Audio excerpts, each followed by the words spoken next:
Good afternoon, everyone. Welcome to MIDC's Walks and Talks series. My name is Mark Rupert. I'll be your host this afternoon. Our special guests today are Bruno Trenchard and Vaughan Sears of CBRE. The topic of today's talk will be on domestic and regional tourism. Welcome, Bruno. And welcome, Vaughan. Okay, also joining us today for questions and answers session today will be Warwick Hatfield, MIDC's CDO. Welcome, Warwick. Before we start with the talk, please note that you can submit questions on the talk during the talk. At the end of it, we'll have a questions and answers session where I'll try to get as many of your questions in as possible. Okay, with that, take it away, Bruno. Thank you, Mark. Hello, everyone. Welcome to the discussion today. Let us start.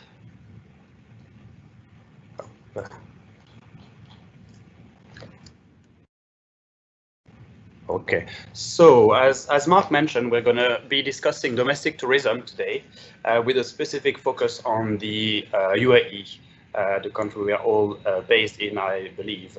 Domestic tourism, so it's a very hot topic at the moment because of COVID-19. Obviously, traveling internationally was not possible, so domestic tourism is the only thing we have left in a sense.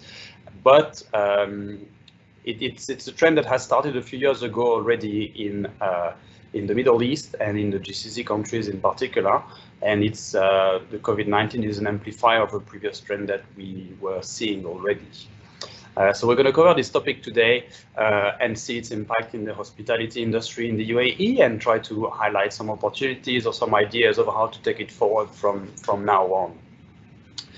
Without further ado, this is the agenda for the presentation today. So we will first define it, like what is domestic tourism in a nutshell. So we'll have some definitions to try to have a grasp of what it represents and what it does not represent. We're going to give a slight overview, a little overview of how it impacts the tourism worldwide, because it's actually a very big component of tourism in general in other countries. And then we'll move on to looking at the UAE and what makes them special and what makes them different from the rest of the world considering domestic tourism. We will try to give an idea of the potential market sizing and the characteristic of the market in the UAE to try to then flow more into opportunities, see how important domestic tourism can be, how to capture this type of tourism, what to do to make people stay in the country rather than travel abroad, and see in terms of activities if there's enough to do in the country, what else could be potentially developed, some ideas that could be had in regards of attractions. And this, again, we are more than welcome to have suggestions in the Q&A that we can discuss at the end of the presentation. It's quite an open format. And we will also touch on the need for the diversification of the type of accommodation in the country in order to accommodate this potential extra demand from residents and locals. Just to start with the definitions and a little market overview, as I mentioned just before. Looking at the definition of domestic tourism, it's quite clear. We've looked at definitions from the United Nations World Tourism Organization, and they have a clear definition on what tourism is and what domestic tourism represents. Tourism in general, very basic, but it's the activities that visitors do when they travel. A visitor is just someone who travels to a place that's not where he lives, and he does it that's not for employment. Domestic tourism is any type of tourism that happens within a country where the tourist lives.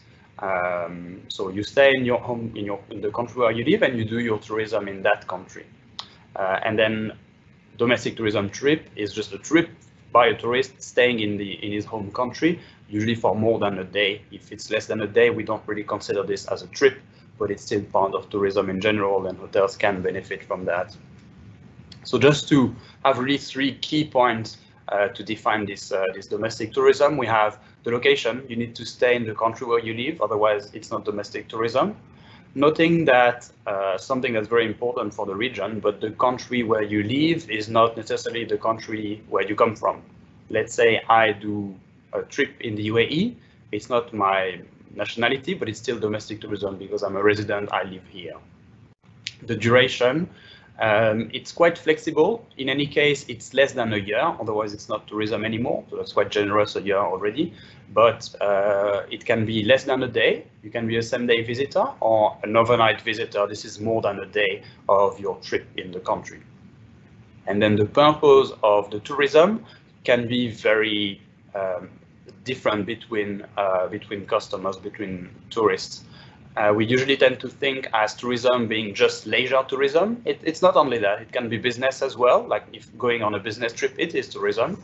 And it can be other wellness, some medical tourism as well can be important, especially in Dubai. They're trying to attract more of these, and it could be some local demand for that. So all of these purposes can really flow into the domestic tourism landscape. In this presentation, we will focus a little bit more on the leisure side of things because it's the main type of tourism that we see in the country, but it's not the only one. Now, just to have a bit of a global overview, if we look at other destinations in the world, most of the big tourism markets in the world, they actually rely mostly on their resident population to fuel their tourism industry. Looking at France, for instance, it's a very relevant example. France is the country with the highest number of international tourists. But if we look at data from at global data, only 1/3 of the spending in France is done by international tourists. All the rest, so 2/3 of the spending is actually done by the residents, which give a scale of the actual weight of tourism in the country. And in some countries like in the US or in China, it can be much more significant than this, where tourism spending, domestic tourism spending, could represent almost 90% of the total spending, which is huge. And this is also why we see some markets like China recovering from COVID a little bit better than others, because they don't need to attract people from outside of the country. So the ban on traveling doesn't really impact domestic tourism. So this is a very important consideration at the moment for a lot of countries. Looking at the Middle East in general and the GCC in particular, there's a much heavier reliance on international visitor. And this is because the population in these countries is fairly small. It's around 10 million individuals in the UAE, and not all of them able to travel. Not all of them can afford travel. So the countries, the governments, the tourism agencies, they have decided to target mostly international tourists, and they've been doing it very well. But on the downside, when the international tourism is down, when there's a little bit of a crisis, when there's pressure on currency, it impacts the overall tourism receipts in the country. Vaughan will now tell us about the relevance of UAE nationals in the domestic tourism. So continuing on from what Bruno just mentioned, obviously one of the factors that's been highlighted is 1 in 5 guests in the UAE are considered as a UAE national, which we find varies depending on the location in the market, which we will have a look at next. But interestingly, we can see obviously UAE accounts for 17% of hospitality guests in 2019, with the GCC at 12%, so it's shown a little bit more than your typical domestic tourism. It's also interesting to note that even with these statistics, with the FCSA, it's not believed that all UAE residents are recorded correctly on their travel, and some of them may be treated as international travelers as well, which might mean that the ratio of these might be slightly differently. But if we move on to the next slide, we can then have a look at them on location. So what we can see here is just a historical trend in terms of growth. So what we can see is the total number of guests to the UAE, as we have seen with prime markets, has seen strong growth of over 6% across the last 5 years. Now, when we have a look at this in relation to the UAE population, which is growing only at 1.3%, and we also see the UAE national guest numbers growing at 3.7%. So what we're starting to see is residents, as Bruno has defined, are starting to travel more within the UAE. There is a lot more of an offering that is starting to come. And as we see with the current circumstances at the moment, the expectation is that this will potentially grow even further and help the UAE grow the domestic tourism side of the business. Just have a look at the next slide. So here, if we have a look at them, where do UAE nationals typically stay? 44% of them are staying in Dubai, 32% are visitors into Abu Dhabi, 10% into Iraq, and then a smaller percentage into the other markets as well. Obviously, the main drivers to the bigger cities will be the F&B offering, will be also the beach attractions and other facilities that allow people or draw people to come for weekend staycations or longer holidays if needed as well. Now we'll just hand back to Bruno, who will talk to us about the resident market. Great, thank you, Vaughan. What we're trying to do here, and it's a fairly high-level approach, but it's just to give a feel of a potential size of the market that we're talking about, because domestic tourism can be very broad. We're talking about there's a population of 10 million in the country. Okay, but how many of these 10 million could actually potentially be targeted for domestic tourism? Some of the characteristics of the population in the UAE is that there is a very big lower bracket of, I would say, imported labor or blue collars. So, you know, taxi drivers, the staff in the hospitality industry, in the retail industry. Typically, they're not the ones with the highest wages, and they probably, realistically speaking, would not be a target market for domestic tourism. So it's important to keep this in mind. Although there is this big population, all of them will not be willing to travel. Most of them will not be willing to travel within the country at least. And then there is obviously a middle class in the UAE. We would say that the middle class probably starts at $35,000, $70,000 of annual income for a household. So it's not that high, but it gives potential to travel. Knowing a household is on average 4 to 5 people in the UAE, but in the lower income categories, they tend to be lower than that. So 2, 3 around that. And another characteristic of the UAE is that there's a big chunk of the population that is actually high income, considering global definition of high income, I would say. If you look in the chart on the slide now, the second largest category we have is household with an income that's over $250,000 per year, which is actually quite high and comfortable.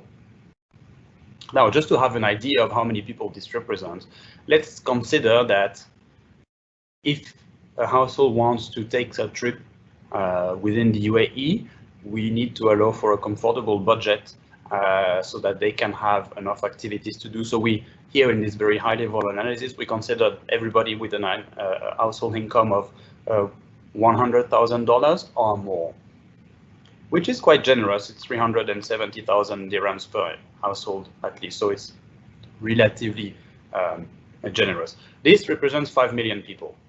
5 million customers, potential customers, is actually a fairly big market, and it represents a really big number of guests, potential guests for the hotel industry.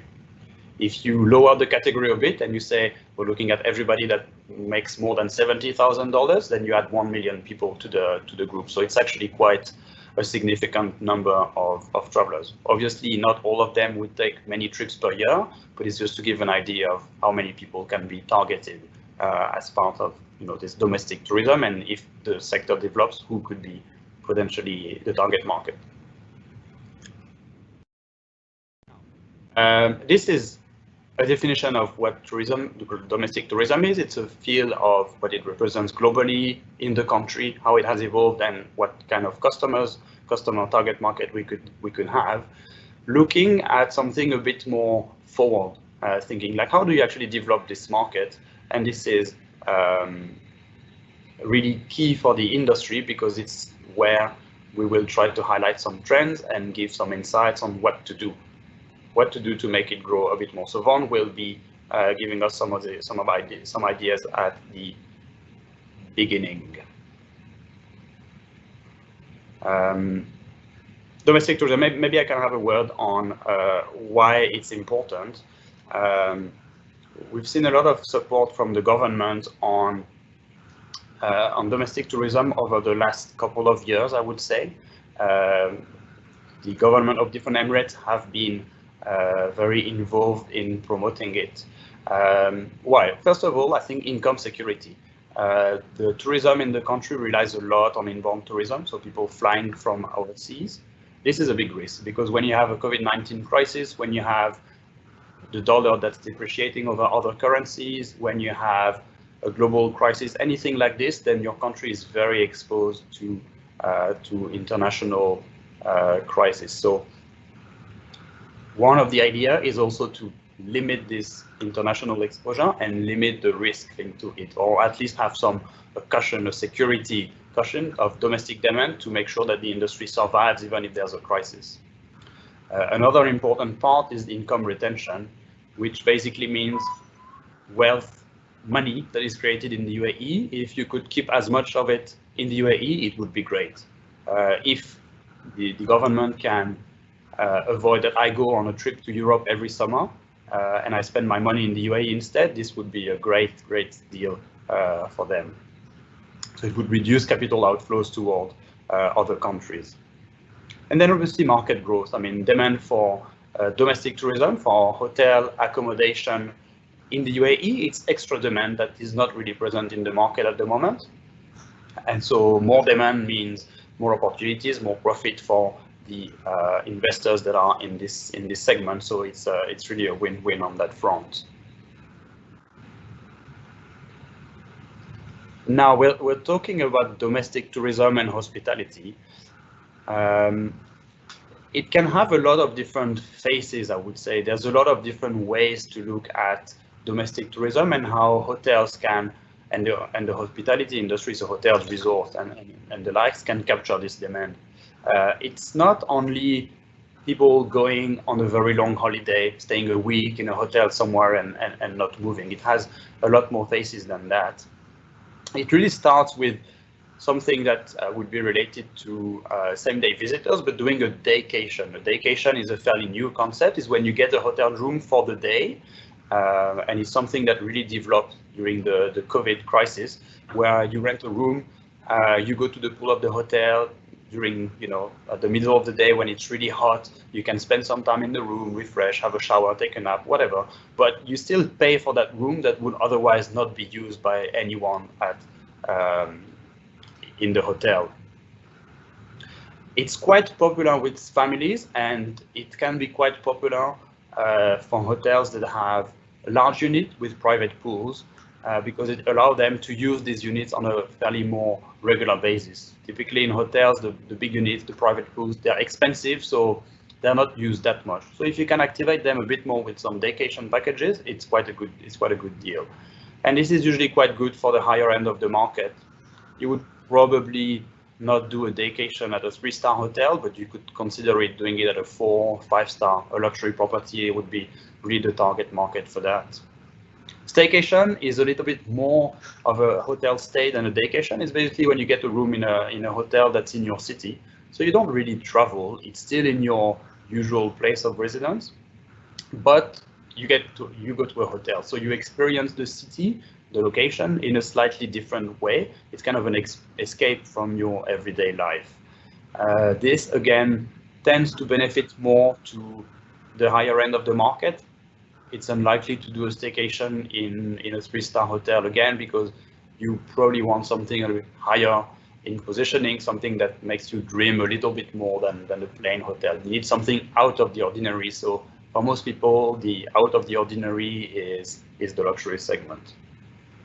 So this is fairly small uses of hospitalities, 0 nights to 1 night, something like this. It doesn't create a lot of demand for the hotels, but it can be a good way to fill in some gaps when the business is a little bit on the slower side of things.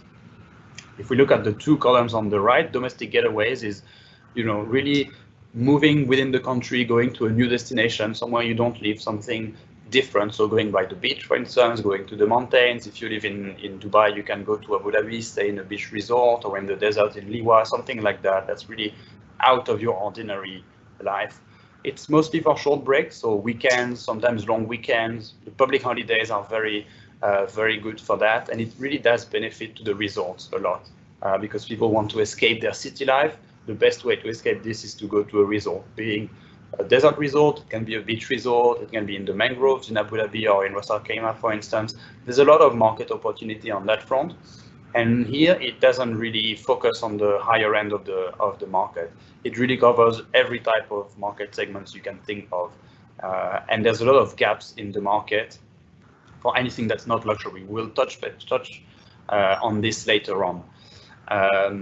The last point on this page, and it's where there's the most involvement in terms of hospitality, is basically a domestic holiday, saying, okay, well, it's the holiday. The schools are off. The kids are off the school. What do you want to do? You want to travel abroad? You want to stay home or stay in the country? Let's stay in the country. And this is something that's not existing so much at the moment, but there's opportunity for that. So taking a week off, maybe a bit less, 4 days, something like that, and staying in the country. That's really how the hospitality industry works in Europe. Most of the demand is made from people living in the country. We would want to see a bit more of this in UAE, and it would really add to the to the hospitality landscape. It could benefit to everybody: resort, beach, mountain, desert. City hotels maybe a little bit less, but it's still possible. But there are some gaps in the market to accommodate for these domestic holidays and domestic getaways. We're going to touch base on these gaps and opportunities in the market very soon. I think Vaughan will tell us a little bit more about the different attractions we see in the country first. Yeah, so the UAE has had quite a fast evolution in terms of, one, the demand base that there is either for international traveler or for a domestic traveler. And that really is now more of a push to try and drive more domestic travel. I mean, we've had expansion and growth in Qatar itself to become a tourist destination that tends to balance a lot of domestic travel and domestic attractions for people who want to go there for the day. We've had previous developments such as the Wadi Adventure in Al Ain. Ras Al Khaimah is developing into the mountain now, where we've got zip lines and various other attractions. Abu Dhabi has quite a diverse offering, being one of the largest Emirates, covering more than 60 to 70% of the country, where we've got various diving opportunities. We've got Yas Island, which has become a destination on its own with various theme parks. We have the F1 track there. There's a lot of other attractions that are coming to the island itself.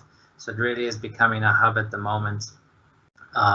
We've obviously then got other elements such as Surbanias Island, which brings in the wildlife element. We have various other wildlife reserves across the Emirate. We've got Dubai Safari, which had opened for a short period as well, to bring in different sort of attractions that can, one, keep people either on the daycation element or try and extend that further to have people to try and take their staycations within the country.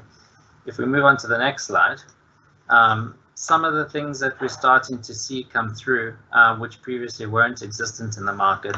I mean, obviously, typically we've had resorts, but we haven't seen really resorts that are in the desert.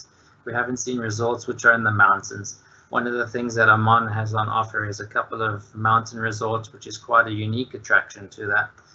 So there are a lot of different opportunities. In terms of desert resorts, we have the Qasr Al Sarab, we have Al Maha. These are very iconic properties that everybody knows.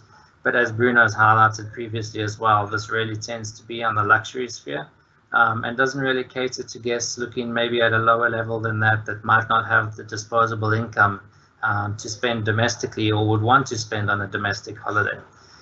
So these desert resorts are something that can come in at a different level. Stargazing is another element that can come through. Visibility in the night sky here is quite strong. We also have Al Sadim Astronomy, which is here. We have other safari companies that do stargazing at the moment, but this is obviously something that can develop further into resorts that can then bring in these elements, create a low black night light so that this can be suited. Now, desert camps is obviously something that has existed. This is something with the desert safaris that do happen, but this can be taken one step further, you know, looking into the glamping element of things to get people on board with the natural side of the desert, bringing in the wildlife points as well. And then adventure sports. We have seen quite an uptick in this more recently. We have mountain biking now in Hatta and Fujairah, with lots of cycling tracks at the moment. We've seen the various zip lines that have come up across the country. We have climb in Abu Dhabi, which is an indoor climbing wall to give more preference to seasonality. So there's a lot of different adventure sports that are coming through, and there's opportunity for a lot more that could be expanded into the country itself.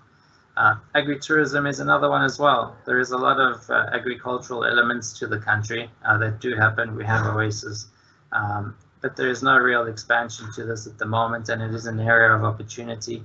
There are a lot of historical elements that have been recently added into the market.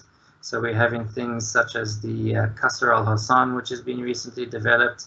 We have the various forts in Fujairah. We have them in Al Ain as well, the Jabal Hafid tombs.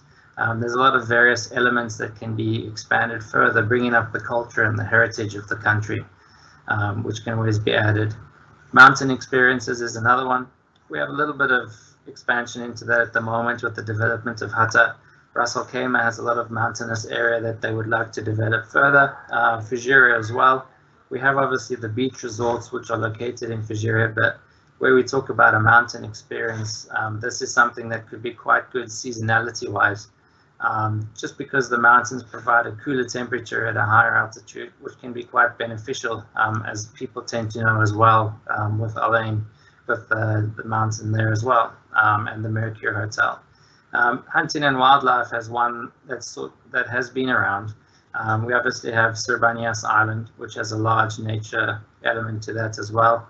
We obviously have Al Maha and Qasr Al Sarab, which are nature reserves. But there has been the creation of a lot of other wildlife locations and protected areas which have potential to be explored. There's about 6 or 7 wildlife elements for this as well, for ocean, protected marine areas. We also have protected wildlife areas as well, which are starting to expand further. But if we just move on to the next slide, we can then just sort of have a look and see this lens, where's the opportunity and what does exist in the market at the moment. So if we look at the scale at the bottom, we obviously have the different type of positioning that you would typically find in a hospitality market, all the way from your mid-scale to your luxury offering.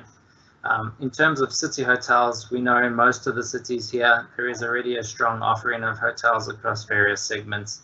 There had been recent growth in the mid-scale and upscale segments, but there is always more potential to that. But if we look here where the potential opportunities sit, the camping glamping element is something that's starting to come up a little bit more recently. We've seen development of these normally being associated to hotels, as in Ras Al Khaimah, where you've got glamping located next to the hotels, but not as a standalone, maybe more historical or cultural side of it that could be expanded further. And this is something that can go through all your scales, from mid-scale to luxury. Which could be something quite unique. Desert resorts have typically always been focused on the luxury side of things, attracting your international traveler. There are a few 4-star and lower 5-star resorts that are in the desert, but they haven't been marketed to their full potential. And this does mean, you know, with the expansion of more budget airlines into the country, we've got Wizz Air, Air Arabia, Fly Dubai. We've had the change within the cities for these more mid-scale and upscale hotels.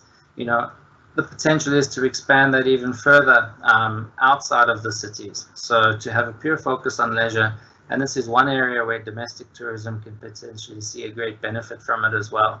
And the same can apply to beach resorts.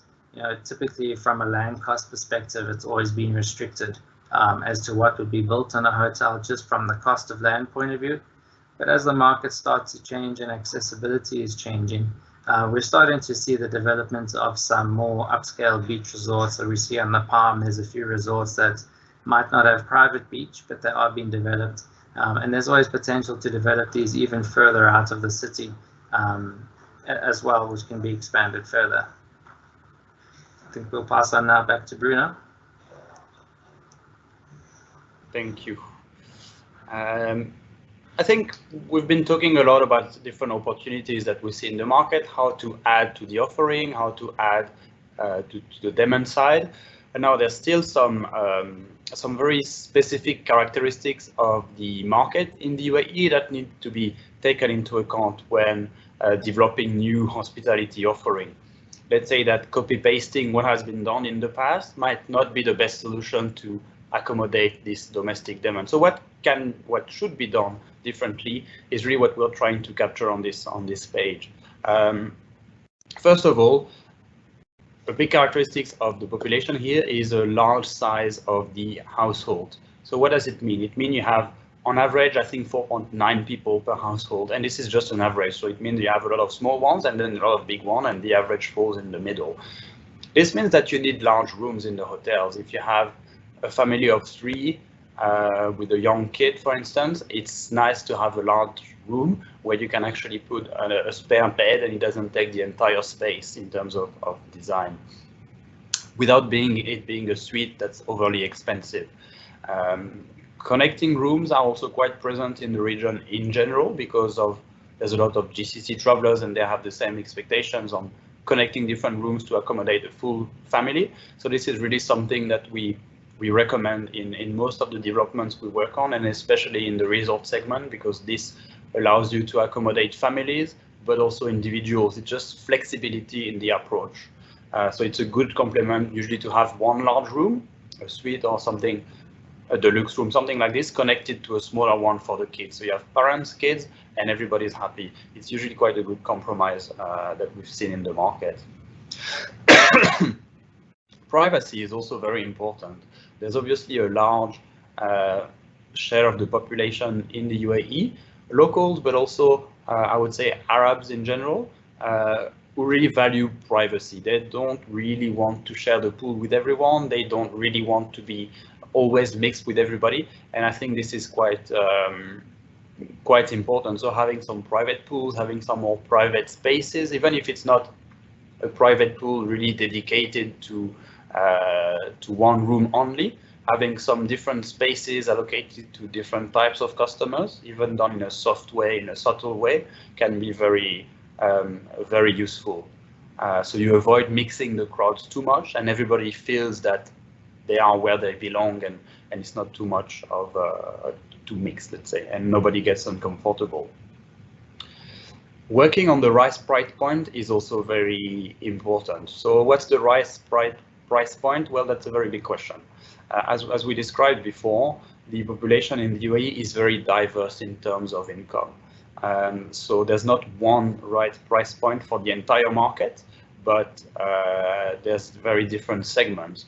As Vaughan mentioned before, what we've seen now is mostly focused on the 5-star segment, on the luxury assets.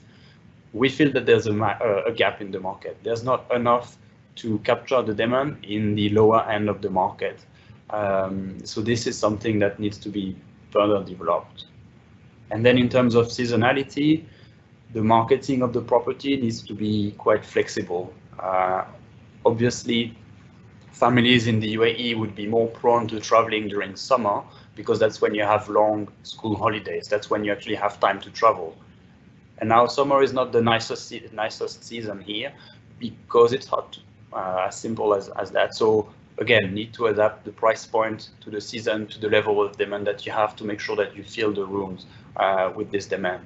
And also that you have enough hotels that are located outside of the cities in places that are a little bit cooler, so desert or mountains or by the beach, but not in the middle of a city.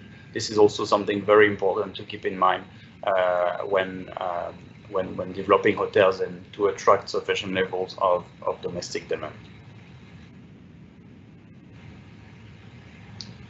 Okay, that being said, so as we're going to have a very short summary and some little trends and outlook of what we see in the market, and then we can look at some questions from the presentation, from the audience, or any feedback that you may have.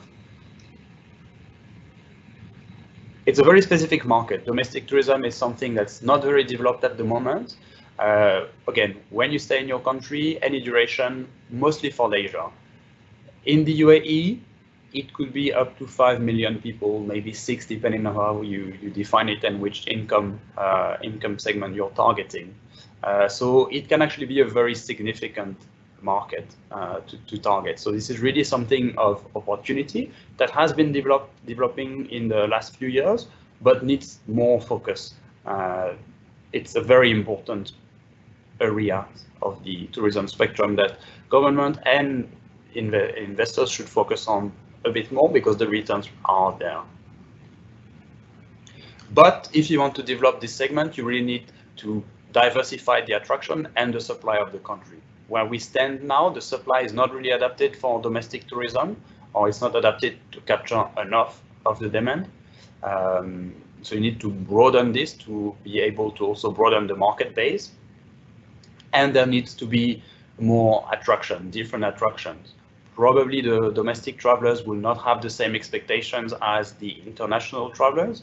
They like the malls, they like all of this, but that's probably not what will make them travel within the country so much. So adding more attractions will help create more demand, and this demand will fuel into more hotel rooms sold, and this should translate into more profit for developers or owners of hotels that really make the effort to focus on this market. Not the easiest market, but a market that should be fairly stable. So in a few words, we really see a lot of opportunity in this market. There just needs to be the right type of supply, the right approach to make sure that you maximize the demand and you capture enough of it.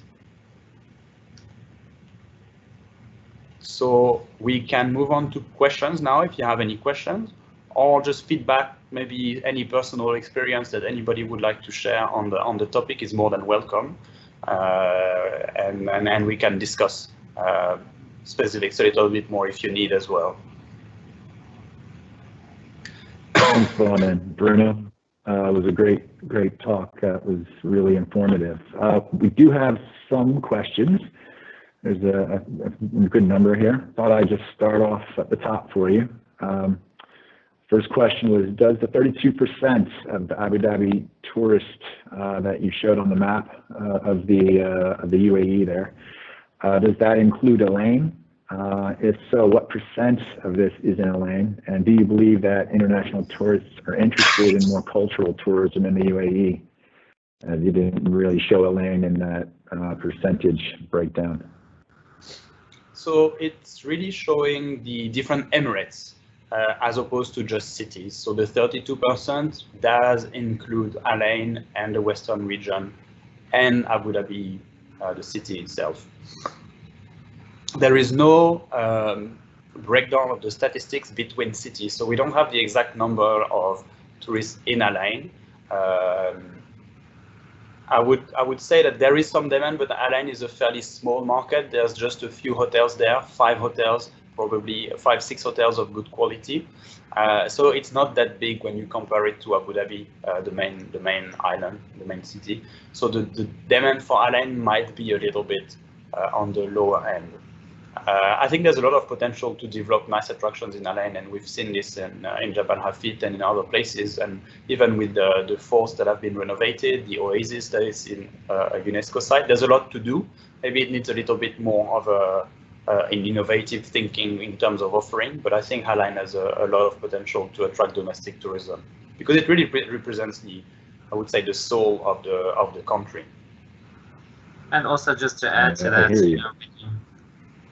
when you have a look at Al Ain itself, a lot of these attractions do tend to attract people on a daycation element rather than a staycation. So you will find a lot of people might go there for a day to experience these various elements, just due to its proximity to Dubai and Abu Dhabi, which would be the biggest source cities for people that would be visiting.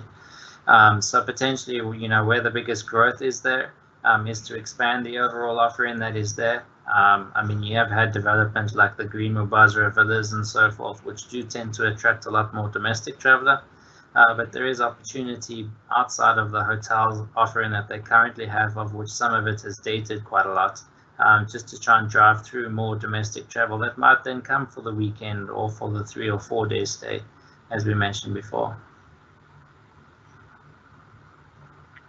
Thank you. Second question for you. Is the market for hunting in the UAE large enough to develop and advertise further, given the controversy associated with hunting? I guess this is a tricky question, to be honest. I'd say at the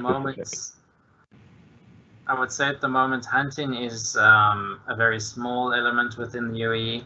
Hunting from itself, whether it's with Saluki or falconry, these sorts of things are very much within the culture of the UAE, but it's not something on an international platform that's really been marketed. And then again, the questionability would be, would there be a demand for that, and what sort of animals would be on offer, and how would that be accommodated? So it's a little bit of a tricky subject. I don't feel that it would be a big area of growth, but there is this unique niche within the UAE population that would be looking for something like that.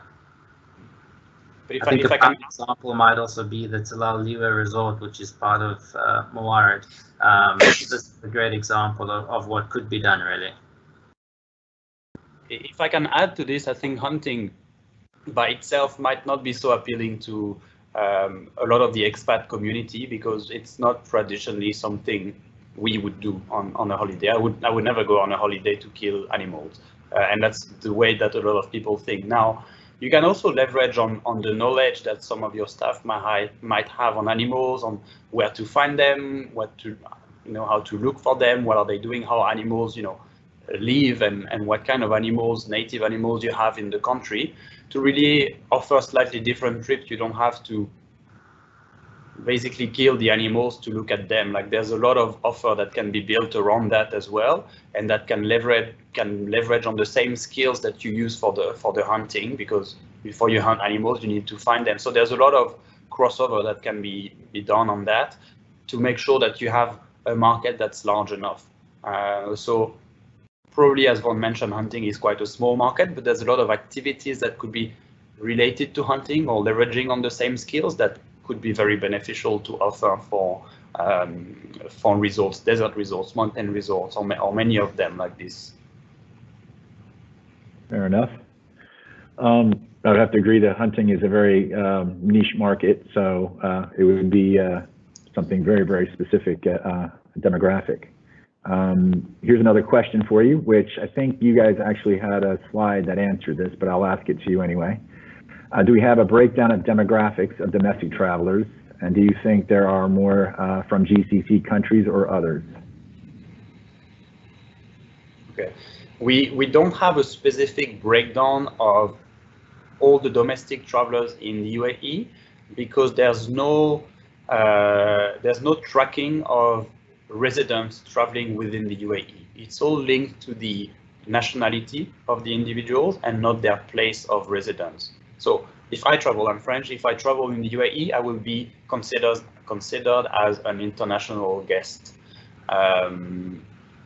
So no official statistic. What we have is some insights and feedback from the market, from operators, from different properties. There's a lot of demand by locals, obviously, but the residents are not left out. Residents are also willing to learn more about the country where they live. They're also willing to enjoy it more. And there's a lot to do on that front to make sure that there's enough offer for these residents to enjoy. Realistically speaking, I think if there is growth in domestic market, it will come from residents more than from locals only, because the locals are a fairly small population of a small part of the population. Is there any way to refine the stats more to actually get more of that information accurately? So we've asked the Federal Authority for Competitiveness and the stats. They said they are not doing it at the moment, and so they're the only one who really get information on travelers at a national level. Some, I think in Ras Al Khaimah, for instance, they kind of track who are the residents, who are the real international visitors, but the statistics at the moment are not very relevant.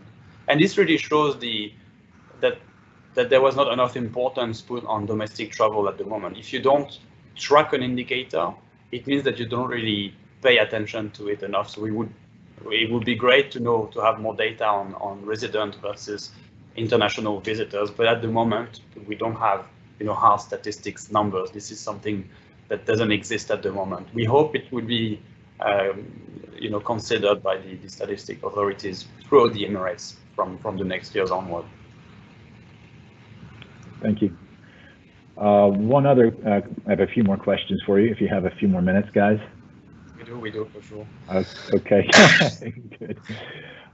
You touched on the pandemic and COVID, but can you maybe elaborate on it a little bit more how that's affecting the market in terms of domestic tourism versus international tourism, and what you think that might mean short term versus long term? Mm-hmm. Yes. We don't have a crystal ball, so we can't tell you what the future will be, but what we've seen during the pandemic, and I would say since April, May, let's say, after the lockdowns have started to be lifted, is the city hotels are not doing so well, except the resorts, like resorts on the Palm, for instance, in Dubai, are not doing too bad. They have a lot of offers going on, vacation, staycation, a lot of things for residents. So I think this is great. And some hotels, mostly desert resorts, and maybe some of you have feedback on this as well, but desert resorts have actually been doing really well during this pandemic. I heard about the Ritz-Carlton Al Wadi in Ras Al Khaimah, and they had published some of their performance online recently, and they did better this year than last year. So I think that's a good sign. What does it show is that you had a population in the UAE that was not able or allowed to travel abroad, so they stayed in Dubai. They stayed in the UAE. What did they do? They went to the desert resorts, and they actually went to the expensive ones because there was no other option. So very interesting. Now, midterm, long term, I think in the midterm, short term and medium term, the residents will keep doing more holidays within the country. We just need to make sure that we can sustain this trend, that there's enough on offer, that people can do more trips, you don't want them to do one trip, go to the desert once, and then tick the box and say that they don't need to do their holidays in the UAE anymore because they've seen it all. So it's just a lot of marketing, a lot of promotion to do to make sure that people are aware of the width of activity that you can find in the country. So a lot of effort to do on promotion on this front, but I think it's worth it. Okay, thank you. Next question, it's regarding glamping. Will glamping demand a higher ADR than luxury hotels based on the unique experience it offers, such as an example, the Starlight in Dubai, with ADRs of about 4,500 AED a night, as an example? I think this is an interesting question. Yes and no. So you have the very unique offerings such as that Starlight in Dubai, which is, from a demand perspective, able to charge such high rates for its offering. You have on the opposite end of the scale, for example, Long Beach in Ras Al Khaimah, which is a much more affordable offering. So you have a glamping offering that can be potentially across the board, depending on who you want to target and what your overall offering is. I think the thing with Starlight and maybe some of these other offerings like this is the idea is to be exclusive, to offer privacy to the guests, to try and offer an element of luxury from a food and beverage perspective, or just the overall fit and finish of what's on offer to each guest. So those are the ones that will be able to drive the higher rate. But as this is something new to the market, as it starts to expand further and more offerings start to come into the market, obviously this will start to bring down the price that people are able to charge as you get more offering for everybody to come and stay across Abu Dhabi or Dubai or Ras Al Khaimah. So, even if we start to have a look at the Mani lodges and so forth in Qatar as well, yes, these do manage to achieve higher rates. Sometimes they're higher than the hotels in the area, sometimes they're lower. But these what you could consider as niche at this point, and that's where the price point can be quite high. All right, thank you. Another question for you. In your slides showing the different activities or attractions, hotels, and that you could experience, one thing that was notably seemed to me missing was beaches or water attractions, water, you know, the ocean, the sea. Is there room to grow in there, or is that kind of tapped out? Is that, can you sort of give a little, shed a little light on that? Well, I think the interesting element is obviously the UAE in Dubai in particular in the earlier days was known for its sea, sun, sand. And that has been always what the country has been known for, and there has been a large development of these resorts and beach resorts across the country. There are probably unique elements that could be offered that are associated to marine, maybe more on an environmental side of things, whether this is developments in the mangroves, whether this is developments around maybe other wildlife like Sirbaniyas Island, or on the mainland around Ruwais as well, where you have some development at the moment. But in general, this would be more probably on a non-luxury element where you could potentially expand this. And it doesn't even restrict glamping from this category as well, because, for example, Long Beach in Ras Al Khaimah, again, this is camping, it's on the beach, and it's an affordable offering. So the opportunity and the crossover between the different offerings that we discussed there is quite extensive, really. And okay. I might just jump in there on that one, Mark. I guess further building on that, so we spoke about sort of proximity to the water, but how about actually experiences on the water? So if we look at sort of the houseboat concept that sort of hit other countries with you know, massive, you know, amazement, and everyone's getting quite excited about it, and also, you know, charging some quite high ADRs for sort of essentially houseboats on the water.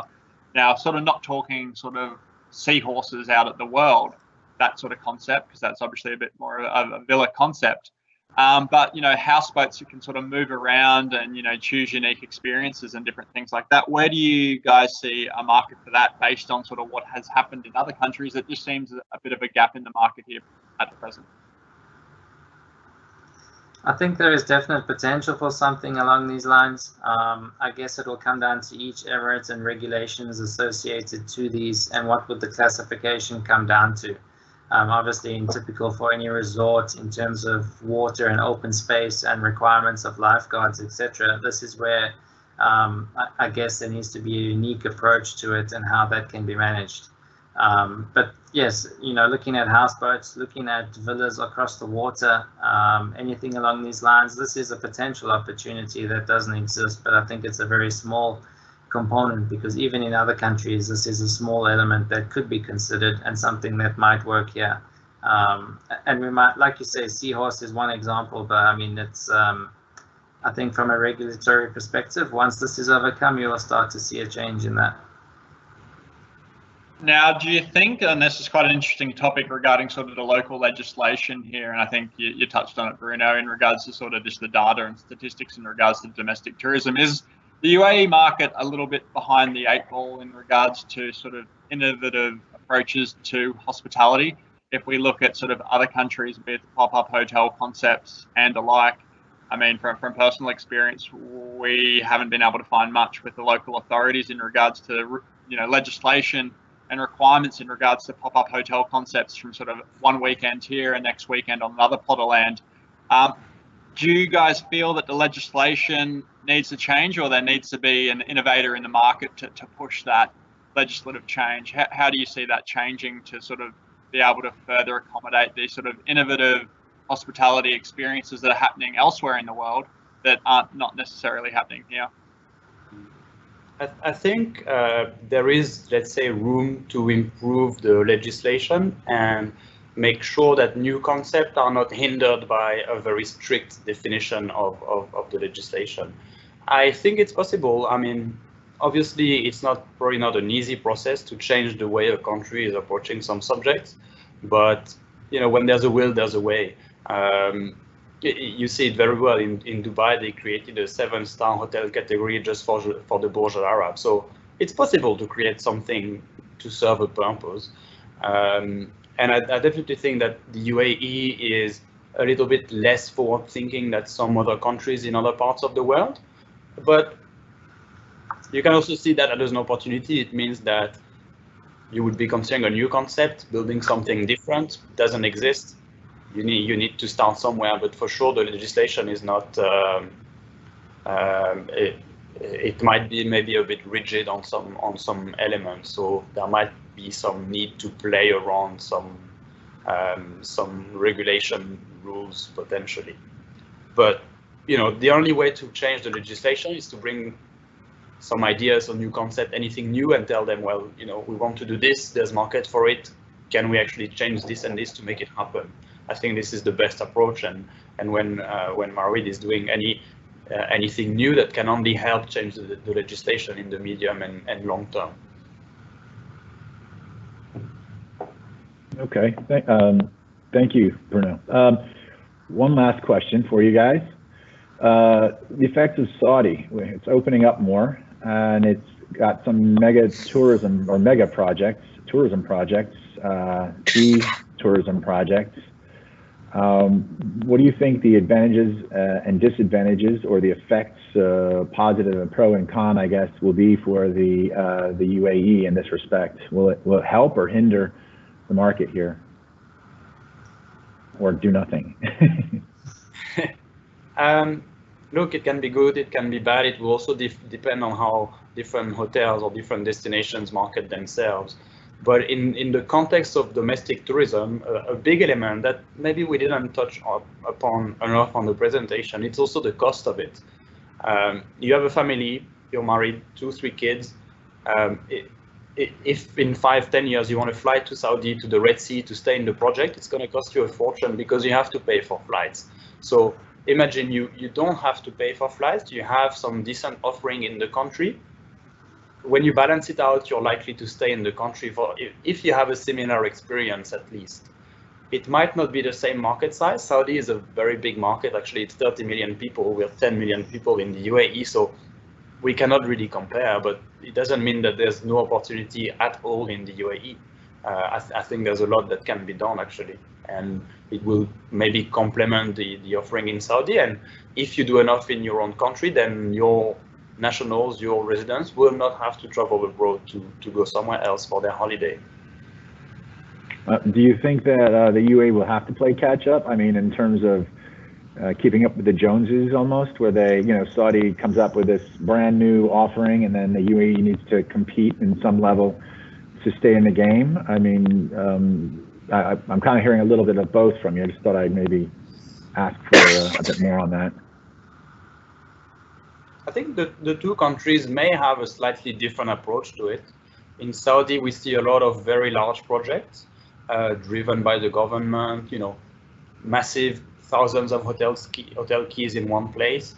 This is the approach that they have at the moment. We don't have to copy paste this in the UAE. You don't have to catch up on that. You don't have to do the same. You can do something different on a slightly smaller scale, something that's maybe more customized to the UAE themselves, and it might work very well. I don't think it's a head-to-head competition between UAE and Saudi. I think there's a lot of room to grow in the market, international tourism and domestic tourism. And if you work on your own offering, it doesn't mean that you steal from anyone else. There's a lot of potential. The market is really underserved, so any good product should be able to create some more growth in the market. So how do you think the positioning between sort of Saudi Arabia and obviously the UAE, obviously the sort of indigenous landscapes are very similar. We've got the Jebels, we've got the Wadis, we've got the desert, we've got the beaches. Arguably, although we live in the UAE, I think there's no doubt amongst it, we've all seen the visuals coming out of sort of the Red Sea and, the amazing reef systems that they have here. So do you think, I think it would be hard for the UAE to compete with Saudi in regards to the indigenous landscapes, because having personally traveled there myself, that it's like being on the moon, or it's just, it's truly amazing. It's really untouched because it is such a large country and a large portion of it remains undeveloped. Do you think, because that really is the offering currently, the UAE, it's about the indigenous landscapes, and when we're talking about sort of that domestic tourism, people want to experience the wild dunes or, the beach or different things like that. I'm just concerned that does the UAE then need to pivot and change their direction based on Saudi Arabia very much going down that indigenous landscape route? And maybe the UAE can't compete with Saudi on that because some of their landscapes are truly breathtaking when you look at also the number of UNESCO World Heritage sites that Saudi Arabia has compared to the UAE. So it'd be interesting to get your thoughts on that.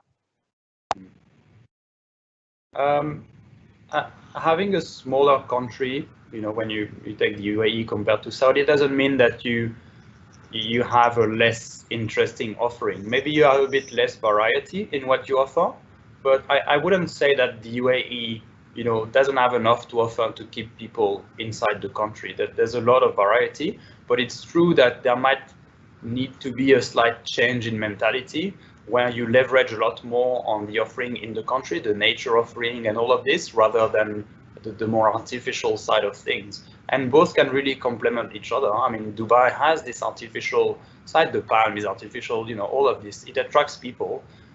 On the other hand, you can also have something very natural, and, you know, a country is a mix of different identities, of different offerings. So desert offering, beach offering, I think the UAE have a lot to play on that front, and I personally think that there needs to be a diversification of the offering and the attraction, and a better promotion of the nature-related offering of the UAE to compete with Oman and with Saudi. But I think it's something that's in progress. It might be a little slow, but I think it's happening. Thank you, Bruno. I think that wraps up our questions at this point, unless anybody has something else they want to bring to the mix, Vaughan or Bruno or Warwick, perhaps? Okay. Well, that wraps up our walk and talk for today. Thank you very much, Vaughan and Bruno from CBRE. Thank you very much. Thank you. And we will see you all next time at the next walk and talk. Bye. Thank you, Mark. Take care, everyone. Bye-bye. Thank you.